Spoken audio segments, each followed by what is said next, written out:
Bismillahirrahmanirrahim.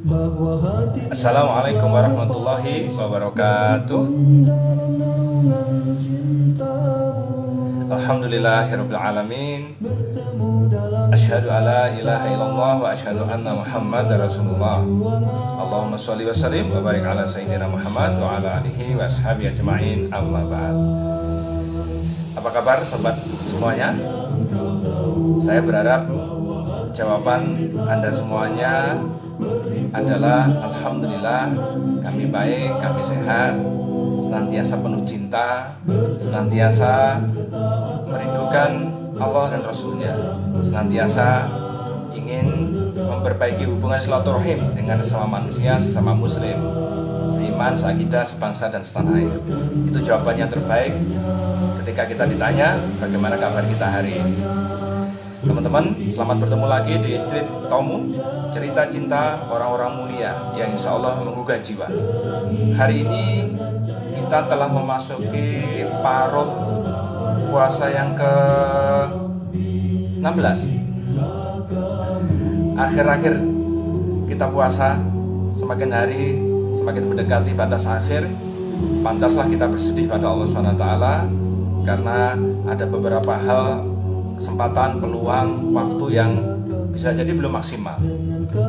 Kemarin di Facebook saya sampaikan, wahai diriku sendiri, bersedihlah kalau misalkan dalam sehari hanya membaca Al-Quran 2-3 lembar. Sesuatu yang sangat tidak pantas. Sangat tidak pantas. Jika Ramadan ini kita membaca sehari cuma 2 atau 3 lembar saja. 1 juz saja kadang belum pantas. Maka harapannya dengan saling cerita seperti ini, kita ada proses saling mengingatkan di antara kita semuanya. Teman-teman semuanya, hari ini saya mengambil salah satu bab di salah satu bukunya Mas Salim Mafilah. Demikian saya biasa memanggilnya, so akrab ya. Di buku Dalam Dekapan Ukhuwah, di bab yang judulnya Siapa yang Lebih Mengenal Kita. Karena kita sedang bicara cinta, kita bicara bagaimana agar cinta ini cinta yang karena Allah. Ini berkali-kali tiap hari kita sampaikan. Sekali lagi, selamat menikmati cerita cinta orang-orang mulia yang insya Allah menggugah jiwa. 1 bulan penuh, sudah 15 hari kita saling bertemu di live Facebook ini. Teman-teman, siapa tidak mengenal Umar bin Khattab radhiyallahu anhu? Sahabat ini dijuluki Al-Faruq karena kemampuannya membedakan antara hak dan batil sekecil apapun. Dia akan tahu ini hak, ini batil. Maka dari sanalah dia dijuluki sebagai Al-Faruq. Terima kasih masukannya Mas Den. Soalnya terlalu kenceng ya, sangat semangat ya. Ini nasyid dari Izzatul Islam Robitoh ya, doa Robitoh yang kita lantunkan tiap pagi dan petang. Teman-teman, Umar bin Khattab juga punya banyak keistimewaan. Tentu saja kita tidak bisa menyebutnya satu persatu. Dengan tulisan-tulisan juga tidak mampu. Kita akan menulisnya karena kemuliaan beliau, seperti sahabat-sahabat yang lain. Salah satu yang sisi menarik akan kita bahas kali ini adalah Umar bin Khattab radhiyallahu anhu ketika beliau mau meninggal pada waktu akhir di kekhalifahnya karena ditikam oleh seorang Yahudi yang pura-pura masuk Islam pada waktu sholat subuh. Dalam keadaan ditikam itu beliau masih sanggup menyelesaikan 2 rakaat jamaah subuh karena beliau menjadi seorang imam, presiden, ya ulama, umara, juga imam, hafal Quran dan luar biasa. Umar bin Khattab radhiyallahu anhu. Nah, sebelum meninggal itu Umar bin Khattab itu memanggil majelis syura 6 sahabat Nabi yang di dalamnya Nabi pernah menyebutnya sebagai dijamin masuk surga. 6 anggota majelis syura itu tentu saja kecuali Abu Bakar karena Abu Bakar sudah meninggal, adalah Zubair bin Awam, Thalhah bin Ubaidillah, Ali bin Abi Thalib, Abdurrahman bin Auf, Sa'ad bin Abi Waqqas, dan Utsman bin Affan. Ada 6 sahabat ini yang dilantik oleh Umar bin Khattab menjadi majelis syura tempat Umar bertanya, tempat Umar memutuskan keputusan umat Islam. Tentu saja bukan mensurokan syariat. Kalau syariat itu disuruhkan teknisnya bagaimana mengerjakannya. Nah, beliau masih sempat memanggil sahabat-sahabat utamanya itu di majelis syuro itu, didatangkan, beliau berbaring dan 6 sahabat itu berkeliling. Yang perlu diketahui teman-teman, Umar bin Khattab itu terkenal dengan basyirohnya, terkenal dengan mata batin yang kuat, empatinya juga luar biasa. Berbagai cerita dalam kehidupannya bagaimana beliau bisa dengan izin Allah ditampakkan Allah beberapa kondisi pasukan-pasukannya di seberang. Cerita yang paling terkenal saat Umar bin Khattab meminta Sa'ad bin Abi Waqqas memimpin pasukannya ke daerah, orang mengatakan Xinjiang sekarang, daerah dataran Cina. Saat itu Sa'ad bin Abi Waqqas terdesak dan berdoa pada Allah. Sebagaimana teman-teman paham, doanya Sa'ad bin Abi Waqqas tidak pernah ditolak sama Allah. Berdoa pada Allah, sang Sa'ad bin Abi Waqqas itu, ya Allah, sampaikan kondisi kami kepada Amirul Mukminin Umar bin Khattab. Dalam riwayat itu, Umar bin Khattab kondisi sedang menjadi khatib sholat Jumat. Pada waktu menjadi khatib itu, Allah memberikan gambaran kondisi pasukan Sa'ad bin Abi Waqqas. Serta merta Umar mengatakan, merapatlah ke dinding, merapatlah ke dinding. Para jamaah sholat Jumat pada waktu itu juga bingung, kenapa tiba-tiba Umar meminta kami para jamaah untuk merapat ke dinding. Maka Umar tahu para jamaah bingung dan mengatakan, bukan kalian yang aku minta merapat ke dinding, tetapi Sa'ad bin Abi Waqqas dan pasukannya. Bismillah, dengan izin Allah, Sa'ad bin Abi Waqqas mendengarkan perintah dari sang Amirul Mukminin, presiden, untuk membuat strategi merapat ke dinding. Dengan izin Allah, pada waktu itu terselamatkanlah umat Islam, pasukan utusan dari Umar bin Khattab, dan yang pada akhirnya justru mengalami kemenangan. Ini contoh saja, sekelumit kisahnya. Kita tidak sedang konsentrasi kita di situ, tapi mari kita lihat dalam dekapan ukhuwah, dalam kisah cinta karena Allah antar sahabat ini yang luar biasa. Radhiyallahu anhum wa radu'an. Allah meridhoi mereka dan mereka pun ridho kepada Allah. Berkali-kali saya sampaikan surat Al-Bayyinah di akhir itu. Khatfillah, Umar pernah kedatangan seorang sahabat. Ketika itu sahabat mengatakan, ya Umar, untuk urusan ini saya memasrahkan saksi kepada si Fulan bin Fulan. Apa kata Umar? Kenapa kamu memilih dia? Apakah kamu mengetahui kejujurannya? Apakah kamu pernah berjalan bersamanya 10 hari? Apakah kamu pernah berjual beli, hutang piutang dengannya? Sehingga di sanalah kamu bisa menilai seseorang. Demikianlah Umar. Dia tetap hati-hati dalam memilih, menimbang, menilai sesuatu. Nah, pada saat inilah ketika Umar dalam kondisi di akhir hayatnya, karena ditikam oleh seorang Yahudi yang pura-pura masuk Islam, Abu Lu'lu' panggilannya, yang Nabi sudah mengatakan sejak awal bahwa Umar bin Khattab meninggalnya dalam keadaan terbunuh. Demikian juga Utsman, demikian juga Ali bin Abi Thalib. Teman-teman yang saya hormati, tahu kan apa yang terjadi? Setelah 6 sahabat dikumpulkan, kondisi Umar semakin parah, darah mengucur deras. Umar dengan sedikit terbata mengatakan, siapa yang mau menggantikan posisiku setelah ini? Jadi seorang khalifah, penerusku. Tentu saja sahabat tidak ada satupun yang akan mengacungkan tangan karena ketawaduan para sahabat itu. Tapi Umar tetap punya tanggung jawab yang tinggi terhadap rakyatnya, terhadap agama ini. Harus ada yang menggantikan posisi khalifah. Nabi sendiri tidak menyebutkan secara khusus penerus-penerus khalifah, tapi menyebutkan sahabat-sahabat utama memang. Khalifah mengulanginya lagi. Sang Amirul Mukminin ini Umar bin Khattab mengatakan, siapa yang mau menggantikan posisiku setelah ini? Karena tidak ada yang bisa menjawab dan Umar kayaknya semakin parah kondisinya, maka pertama yang mendekat pada Umar dan mengacungkan tangannya mengatakan, siapa dia? Zubair bin Awam. Ya Rasul, ya Umar, izinkan aku menggantikanmu. Apa kata Umar? Demi Allah Zubair, kamu orang baik, tapi kamu orang terlalu ambisius dalam kehidupanmu. Khalifah ini tidak cocok di tangan orang-orang yang ambisius sepertimu. Apakah Zubair marah? Apakah Zubair merasa malu? Zubair justru menangis dan beristighfar pada waktu itu. Ada sahabat utama yang menilai dirinya. Setelah itu, Thalhah bin Ubaidillah angkat bicara juga. Kalau begitu, ya Amirul Mukminin, bagaimana kalau aku yang menggantikan posisimu?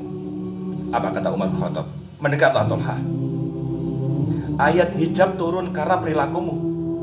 Sebagaimana kita paham, waktu itu Tolha mencintai Aisyah, istri Rasulullah, dan punya keinginan kalau Rasulullah nanti meninggal, Aisyah menjadi janda, aku akan menikahi Aisyah.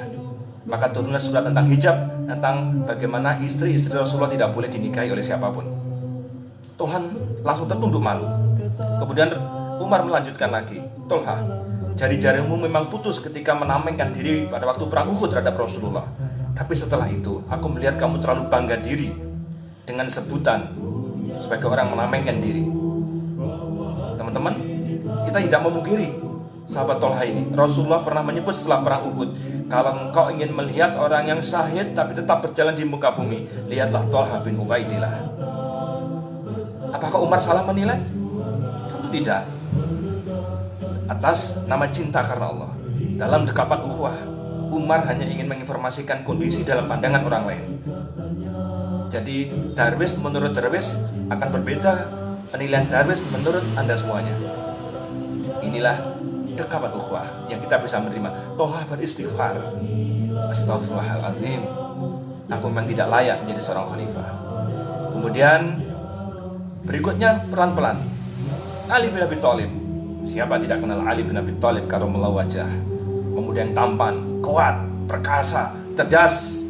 Nabi menyebutnya Ali ibaratnya adalah Harun yang menyertai Musa terhadapku. Kalau ada aku gudangnya ilmu, maka Ali adalah pintunya ilmu. Tapi lihat penilaian Umar bin Khattab ketika Ali maju dan mengatakan, Ali, kamu layak segalanya, tapi satu hal, kamu terlalu banyak berkelakar. Rakyatmu sepertinya tidak siap untuk punya pemimpin yang banyak berkelakar sepertimu sepeninggalku sekarang ini. Kondisi saat itu, Umar menilai pemimpin yang tidak banyak berkelakar yang paling pas. Setelah itu, sahabat lain tadi ada Sa'ad bin Abi Waqqas. Umar hanya tersenyum dan mengatakan, aku tidak bisa menilai ya paman Nabi, karena Nabi pun membanggakanmu. Karena Nabi pun mengatakan satu-satunya pernah dikatakan Nabi dengan tebusan ayah dan ibuku adalah ketika menyuruhmu untuk memanah. Tidak pernah Nabi mengatakan menebuskan ayah dan ibunya kecuali ketika engkau mau memanah. Tapi saat kau terlalu lembut, kepemimpinan tidak boleh diletakkan pada orang-orang yang lembut sepertimu. Doamu juga makbul. Sebagaimana kita tahu, Sa'ad bin Abi Waqqas itu orangnya lembut, pemberaninya pasti, tapi orangnya diam, tidak banyak bicara. Kemudian yang kelima, Abdurrahman bin Auf. Kata Umar, ya bin Auf, kekayaanmu segala-galanya, perjuangan untuk agama luar biasa, segalanya telah kau berikan untuk agama ini. Tapi ya Abdurrahman bin Auf, kamu terlalu lemah orangnya. Teman-teman paham kan? Di kemudian sejarah berikutnya, waktu ada Fitnatul Kubra, terjadinya perang Jamal antara Bunda Aisyah dengan Ali bin Abi Thalib, waktu itu menjadi khalifah. Sahabat yang meninggalkan diri dari berpihak di antara dua sahabat itu, antara Aisyah, Bunda Aisyah dengan Ali, adalah Abdurrahman bin Auf. Karena beliau termasuk orang-orang yang lembut, yang lemah. Maka terakhirlah Utsman bin Affan didekatkan, ya Utsman, kamulah segala-galanya.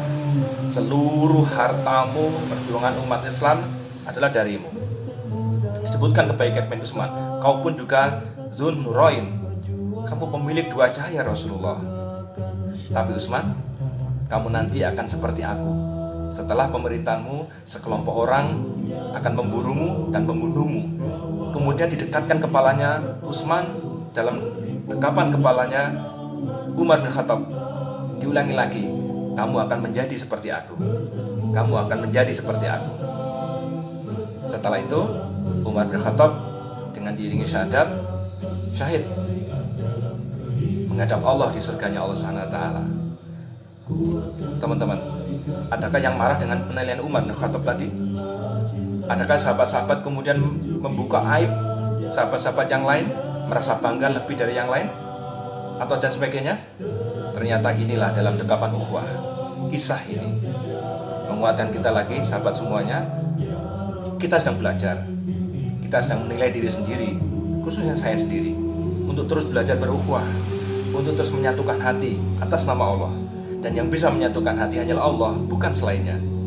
Bukankah ini saat yang tepat di bulan suci Ramadan berdoa kepada Allah agar hati-hati kita kaum muslimin, kaum mukminin, seiman, seakidah, sebangsa dan setanah air, rukun, disatukan hatinya oleh Allah. Masukan, nasihat, kritikan bukan tanda kebencian, bukan cara membenci seseorang, tapi justru untuk saling berangkulan lebih baik. Sahabat yang dimuliakan Allah, itulah sekelumit cerita taumu kita siang ini, kisah-kisah cinta orang-orang mulia, para sahabat Nabi yang dijamin masuk surga, yang mereka tanpa ada rasa marah, benci, dendam ketika dinilai oleh orang lain, yang adalah justru istighfar, mengucapkan terima kasih karena bisa untuk sarana evaluasi diri, muhasabah. Semoga yang sepintas ini bisa memberikan hikmah sebaik-baiknya buat kehidupan kita semuanya. Ya Allah, jadikan negara kesatuan Republik Indonesia tetap utuh, tetap jaya, menjadi negeri yang baldatun thayyibatun wa rabbun ghafur, menjadi negeri yang selalu dalam rahmat-Mu. Jadikan kami orang-orang saling bersaudara karena iman. Jadikan kami orang-orang senantiasa menjauhi permusuhan dan kebencian. Jauhkan dari hati kami rasa permusuhan dan benci. La haula wala quwata illa billahil aliyil azim. Rabbana atina fid dunya hasanah wa fil akhirati hasanah wa qina adzabannar. Wa sallallahu ala sayyidina Muhammad. Alhamdulillahirabbil alamin. Saya Darwis, founder Gabo Indonesia dan ngaji kita, undur diri dulu. Sukses untuk Anda dan seluruh keluarga yang Anda cintai. Mohon maaf atas segala khilaf. Subhanakallahumma wa bihamdik, asyhadu alla ilaha illa anta, astaghfiruka wa atubu ilaik. Assalamualaikum warahmatullahi wabarakatuh.